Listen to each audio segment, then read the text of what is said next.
Hello friends, in this session larva migrans. Larva migrans are of two types, cutaneous larva migrans and visceral larva migrans. Introduction. Human nematodes, they generally go through their tissue migration phases and they will complete their life cycle, and so there is no problem of larva migrans in human nematodes generally. But animal nematodes, when they enter the human host, they cannot migrate throughout the life cycle, and because human beings are unnatural host for them, so they do not know where to go from there, so they will wander aimlessly inside the skin or in the tissues, and this is known as larva migrans. So larva migrans is generally seen in animal nematodes infecting human beings. Rarely it may also be seen in human nematodes in cases when the immunity of the host is good and it does not allow the nematode to complete its life cycle. Etiology. Non-human hookworms and ascarids and strongyloids of animals, they are mainly responsible, and less commonly human nematodes. If the immune response is good, they can also lead to larva migrans. There are two types of larva migrans, cutaneous larva migrans and visceral larva migrans. In cutaneous larva migrans, in the skin there are creeping eruptions. The larva will migrate in the skin from here to there, and it will lead to a pathway. Along the pathway through which it is moving, it will lead to itching and irritation and various other symptoms. That is known as cutaneous larva migrans. And in visceral larva migrans, in the deeper tissues, the larvas will migrate. First, cutaneous larva migrans. It is in short known as CLM, or creeping eruptions or ground itch. What is the definition of cutaneous larva migrans? Cutaneous larva migrans may serpiginous inflamed trails are there in the skin, resulting in intense pruritus. The path through which the larva is migrating, along that path, serpiginous inflamed trails are there in the skin. It will lead to intense pruritus. It may be caused by larvae of various non-human species of Ankylostoma and other nematodes. What is the etiology of cutaneous larva migrans? The typical causes include filariform larvae of non-human hookworms, Ankylostoma brasiliensis and Ankylostoma caninum, while occasional causes include strongyloids infection, in which strongyloids parasitizing wild animals are included, as well as even Strongyloids stercoralis can cause cutaneous larva migrans. When repeated infections occur and immunity develops, the larva is not able to complete its life cycle and it may remain confined to the skin in case of Strongyloids stercoralis.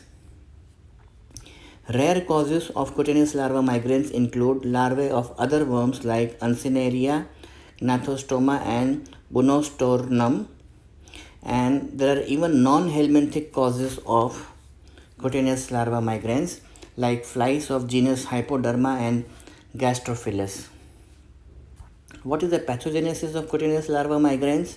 In sandy types of soils, animals will defecate.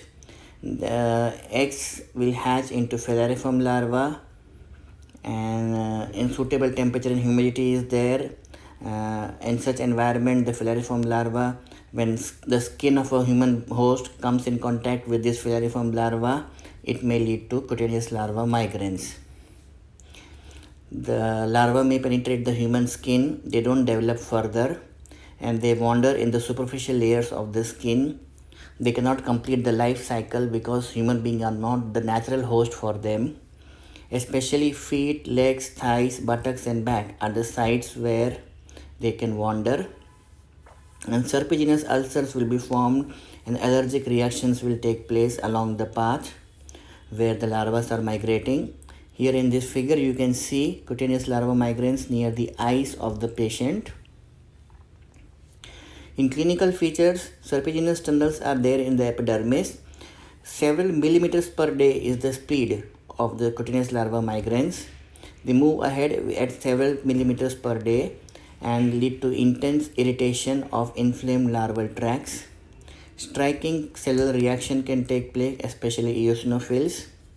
And most larvae, they die in the skin. Some reach the lungs and lead to pulmonary disorders.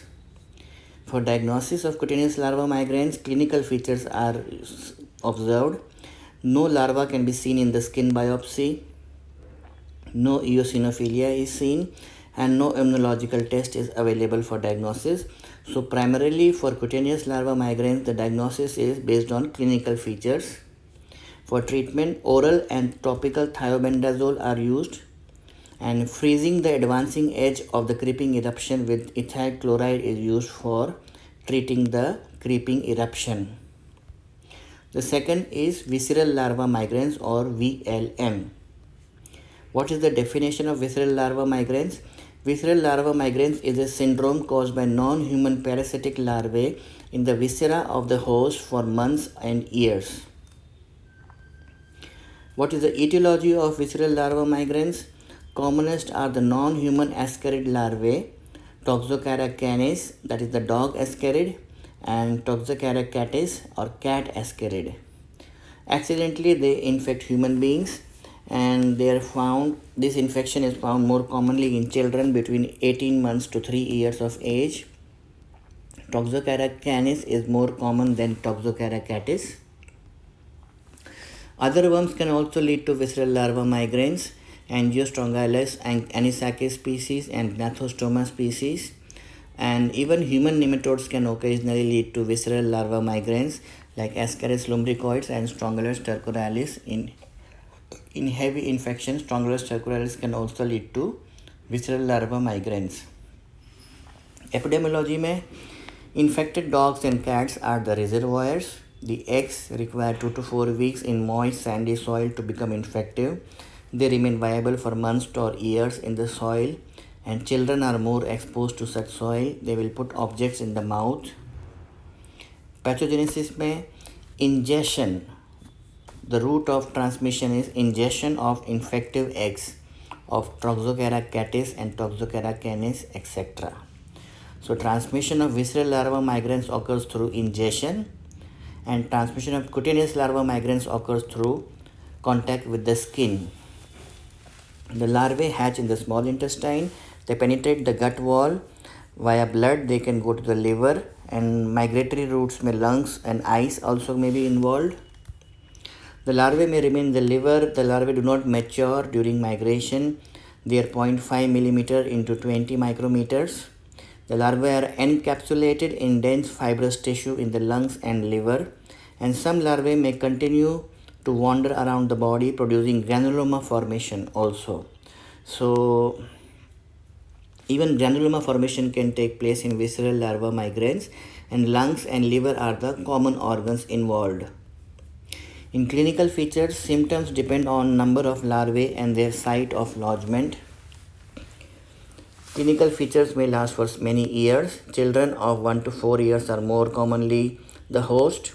There is high peripheral eosinophilia. Asymptomatic with eosinophilia can also occur. Symptomatic with eye infection and CNS complications may also occur. And symptoms include eosinophilia, hepatomegaly, and serious retinal lesions. Systemic or visceral form में urticaria and asthmatic attacks can occur. The larvae may fail to develop. Arthralgia, myalgia, neurological like petit mal epilepsy can occur. In the ocular form, unilateral painless solitary lesion in the eye which clinically resembles retinoblastoma. A unilateral painless solitary lesion in the eye which resembles retinoblastoma may occur in the ocular form. For diagnosis is difficult based on the clinical findings, and immunodiagnostic tests are available. ELISA tests are available. Detection of inflammatory lesions containing larvae in the tissues such as liver and brain can be done.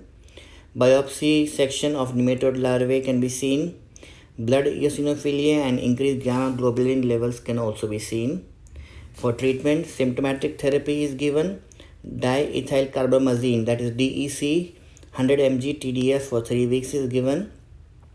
For prophylaxis, eradication of the worms from the pets, cleaning the fecal matter of the cats and dogs, and keeping children playgrounds clean. With this, we end the session. Thank you.